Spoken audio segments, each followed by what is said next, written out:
Honestly, do you feel there's a difference between the black person, the white person, the Asian? Most people kind of feel like there is no difference amongst us.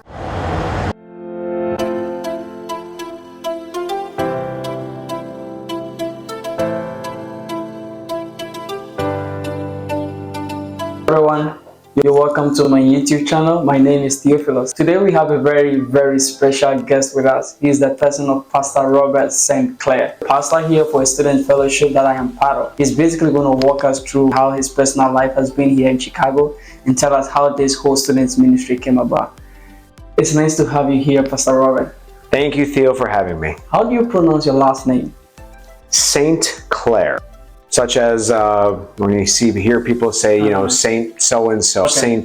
Saint Mary's Church. Saint Patrick. Yeah, Saint Patrick, Okay. Saint Clair, same Is pronunciation. it more like Catholic based or something? Not totally sure. I did hear when I had a relative explore our genealogy that we had an ancestor convert to Christianity, and we went from Sinclair to Saint Clair. My first meeting with you was in December. That was last year, December. And then I think it was during the time where we were filing taxes. And so I was looking to mail my tax return to the IRS. I remember it, Theo. I just remember this polite gentleman coming and just asking, "Excuse me, sir, where is the mailbox?" And I lived in the city probably for about a year and a half at that time, 2 years, and that's something I could help you with. So I pointed you to the mailbox. We met again after our first meeting. I was actually heading to the lab, and then I met you again.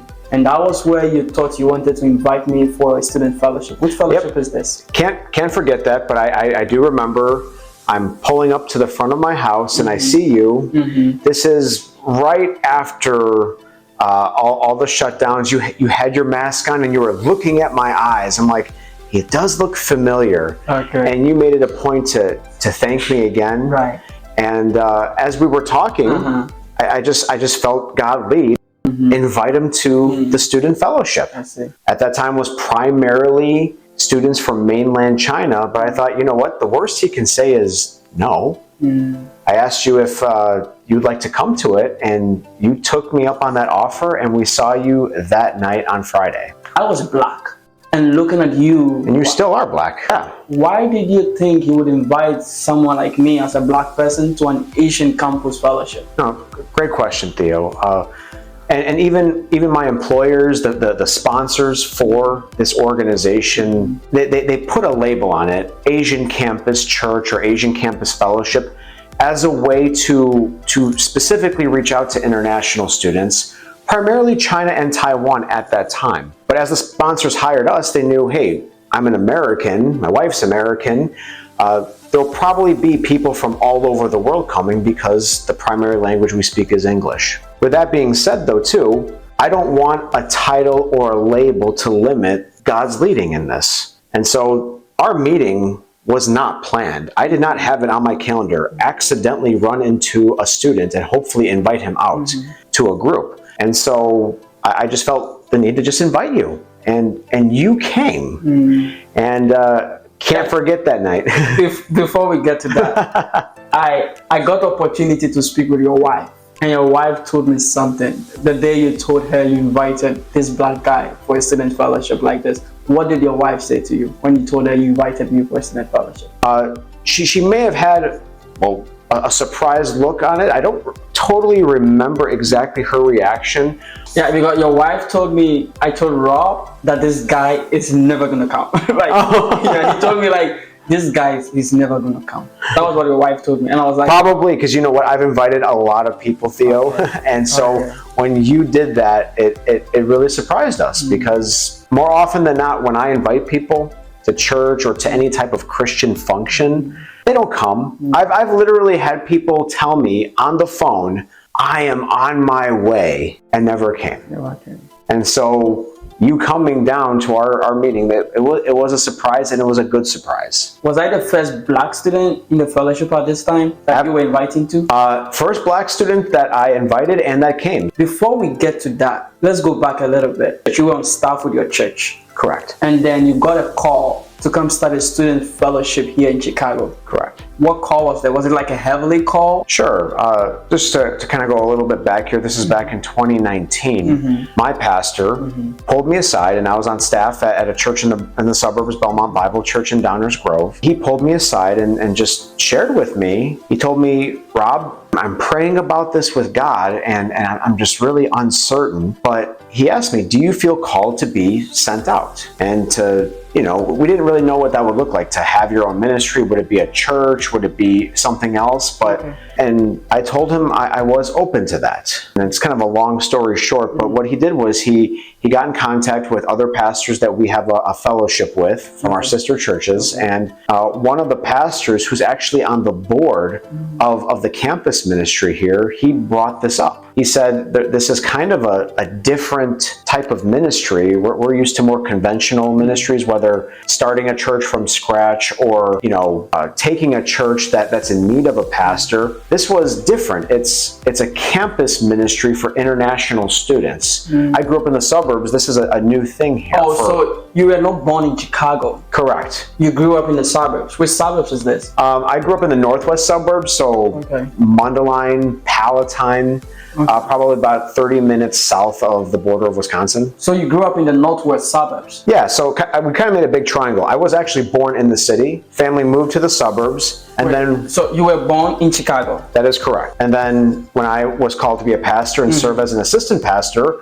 we moved to the western suburbs. Oh, okay. And so we made a big triangle. So we went from Chicago to the northwest suburbs to the western suburbs, and now I'm back in Chicago here. Chicago. Okay, so is your mom from the northwest suburbs or is from Chicago? Chicago, originally from the Philippines, but her family moved to Chicago when she was around 8-9 years old. Oh, so your mom was born in the Philippines. What about your dad? Dad was born and raised in the north side of Chicago, Rogers Park, West Rogers Park. Rogers Park. So your mom and your dad met here in Chicago? That is correct, yes. What caused the reason for them to move to the suburbs? Common reason for a lot of people who move out to the suburbs, it's more space, more affordable, newer subdivisions, different opportunities. In many cases, in most cases, it's just more affordable. So how old were you before you moved to the suburbs? Around 2. Okay, so it means you've lived in the northwest suburbs like almost all your life? Up till I was about 24 years old. How was life living in the suburbs? Because definitely I know life here in Chicago is very different. How would you compare life here in the city and when you were growing up in the suburbs? Okay, so both have their pros and cons. And it's a good question because I know we get a lot of international students coming in and starting out in the city. Right. I grew up in the suburbs, and one of the things that I absolutely loved about the suburbs was, you do have more space. It's easier to find a parking spot. Things are more spread out. But also, interestingly, Theo, I grew up hearing stories about the city from my dad and my mom. Mainly my dad. My dad really loved the city and missed the city, and he would always tell me about these places he went to, things he did with his friends. What school did you attend when you were in the suburbs? I went to Quentin Road Christian School all the way from preschool to high school, and then the same church, Quentin Road Baptist Church, has a Bible college and seminary known as Dayspring Bible College and Seminary. At what point did you make the decision now to go to Bible college? Probably I was around 17 years old. I was at a camp retreat with my dad, and it was a men's retreat. And just as time went on, learning how to share my faith, seeing the difference of how people live apart from Christ and the people who are living with Christ, but the burden to reach people got to that point where I remember telling my dad at that age, I think God might want me to be a pastor. Did you grow up from a Christian home? I did, yes. So by the time you were finishing high school, what motivated you to continue with Bible college? Did you feel as a young person you had something pastoral you wanted to do? Okay, yeah, I wanted to attend the same church that I grew up at, also has that Bible college, Dayspring Bible College and Seminary. How long was the program? I did 4 years, 4 years bachelor's in pastoral studies. Pastoral studies. Correct. So it was very focused. You were preparing yourself to be a pastor. That is correct, yes. And so with the training that we received from the Bible college, it has your lectures, your basic things, right? Your personal evangelism, biblical studies, Bible doctrine, systematic theology, Greek, etc. But one of the things that the college is very good at is making ministry extremely practical. Start something like a student ministry of your own. How did you handle this new development? Wow. Okay, we're gonna get into some stuff here.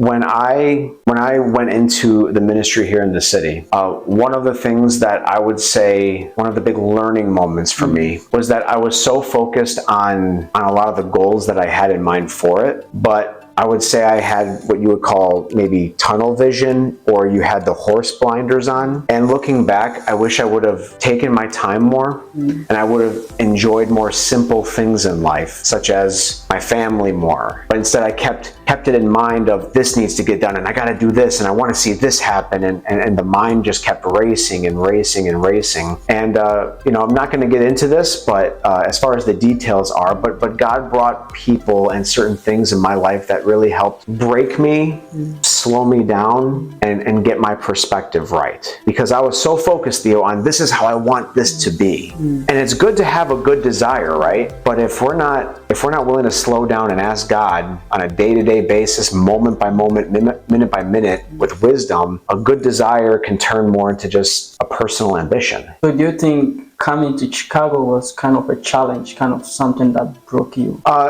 In many different ways. With Chicago, there were a lot of basic challenges, such as us moving here. We come from the suburbs, and in the suburbs, we had a larger house, and we had to downsize, get rid of stuff, and we were fine with that.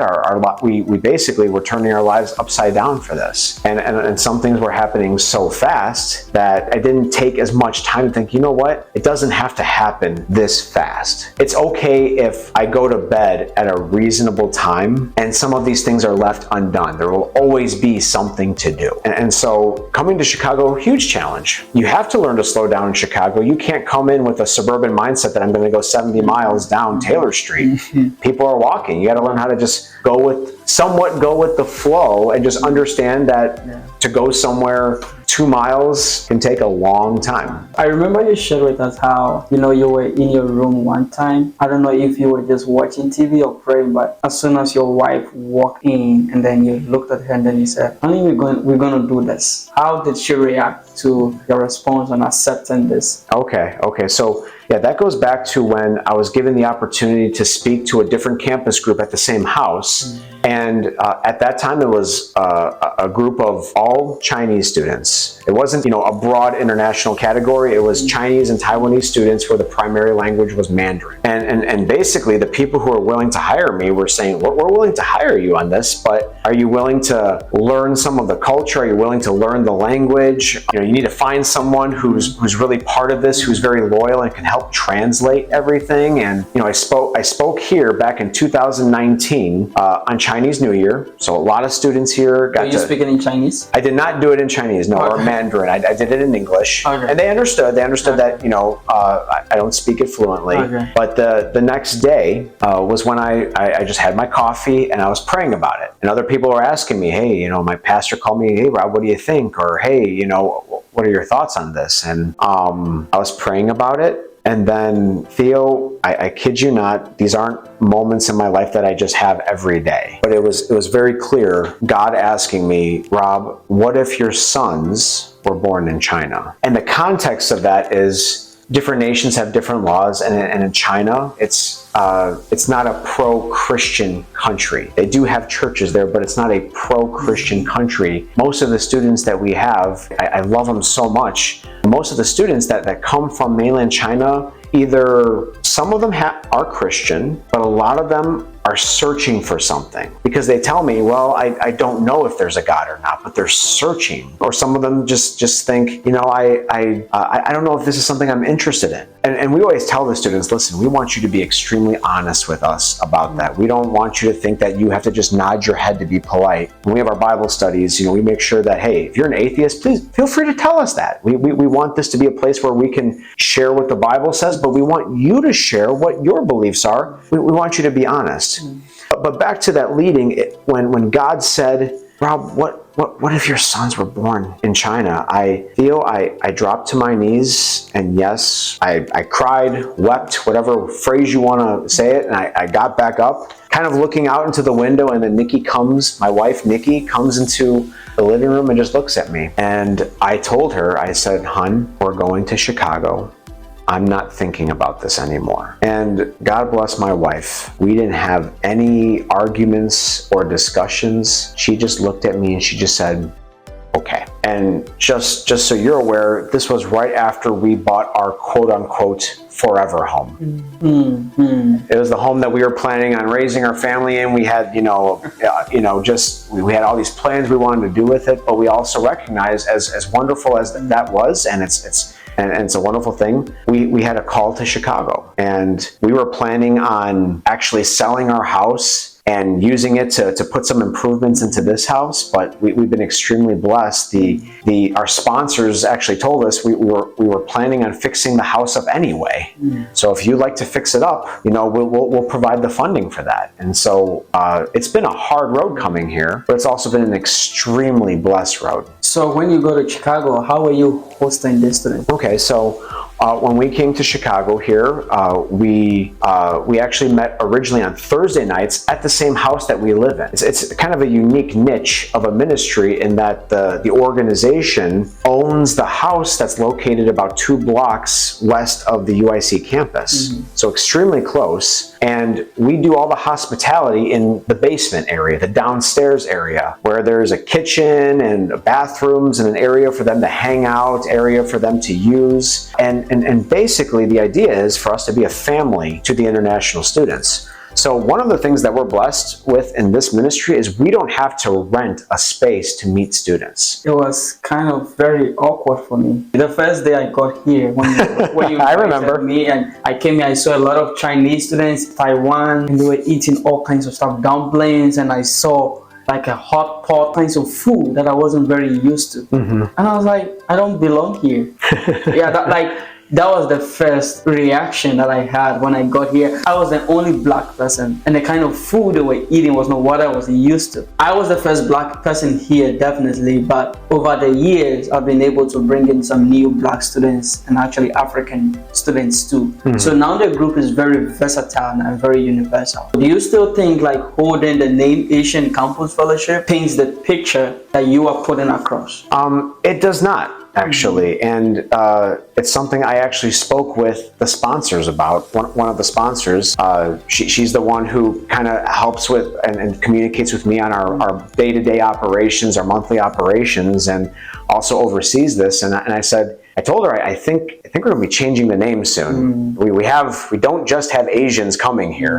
And again, when people think Asia in America, they usually think Eastern Asian. Chinese, Vietnamese, Filipino, Thai. Asian can also mean Uzbekistan, or it can mean India, but then it leaves other people from other continents out. And so really what we did was we just changed, we're in the process of changing it to International Campus Fellowship.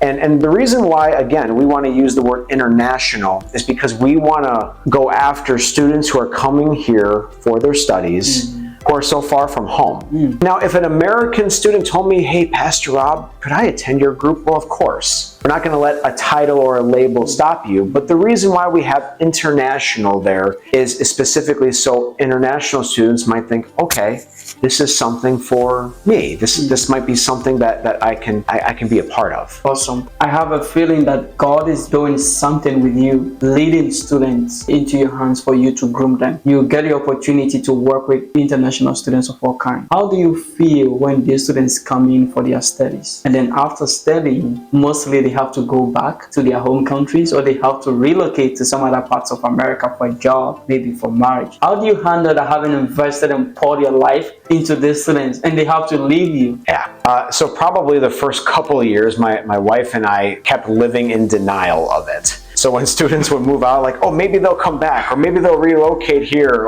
and it's one of those things where it's extremely difficult because you meet the students, you introduce your family to them, they introduce your family to them. We have laughs, we have food together, we play games together, we have Bible studies together, and then it's just kind of what we would say the nature of the beast. It's what this type of ministry is. It's extremely transient. It's students come, but they're here for a specific purpose, and they're planning on going somewhere else usually. We do have some students that find Chicago and love it and want to stay, but for the most part, students will come here for their studies and then pursue their career, could be in a different state or just in a suburb. But it's something that, my wife and I have to realize and still working at it, Theo. I'm still coming to grips with it, still learning it. This is a great job actually you're doing here. How do you handle these students' different cultures? Like Theo wants to eat some traditional food from Ghana. Maybe he wants to have fufu, Oh, sure. And maybe like this, my friends, my Asian folks want to have maybe dumplings and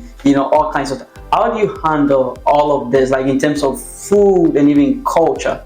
First, it does help to have experience just working with people from different backgrounds. But when it comes time to the international, working with different international students, I already love trying new foods anyway. And that's one of the things that I did when I especially was working with Chinese and Taiwanese students was I was working on the language, but also learning the food, because I know that food is something simple that brings people together. When you talk with a student from about a food from their hometown or their country, it kind of it's reminiscent for them. It's something that brings them back home. And so even in our little campus fellowship, a lot of the students are very different from each other. And of course, they're all different from me. I'm American. I grew up differently and I have my own unique personality that God made me, and same with my wife and my kids. So how many kids do you have now? We have 3. Grayson is our oldest. He's 9. He'll be 10 this month. I kept saying next month, but it's this month now. We have Carson, who'll be 6 in July, and Ellison, our daughter, who's about 15 months old now. I see you're very responsible there. You have to learn responsibility, right? So, no, but extremely blessed. I have a last question. Sure. If you were to advise your teen self, what advice can you give somebody who is struggling right now with making a decision concerning fulfilling his purpose? They may have some talent, they may have some passions. But what advice would you give someone who is into making sure that he pleases God and he accepts God's purpose for his life? Sure. First thing that comes to mind would be slow down, because when some of the best things in life are worth slowing down for, thinking about, receiving, I would say, godly counsel on, because you really can't make good decisions when everything's done hastily, right? Slow down. And the next one would be present. Be present. Find contentment in the now. Enjoy the little things. Thank you so much. It's nice having you on the show. This is the turning point. My pleasure, Theo. Thank you.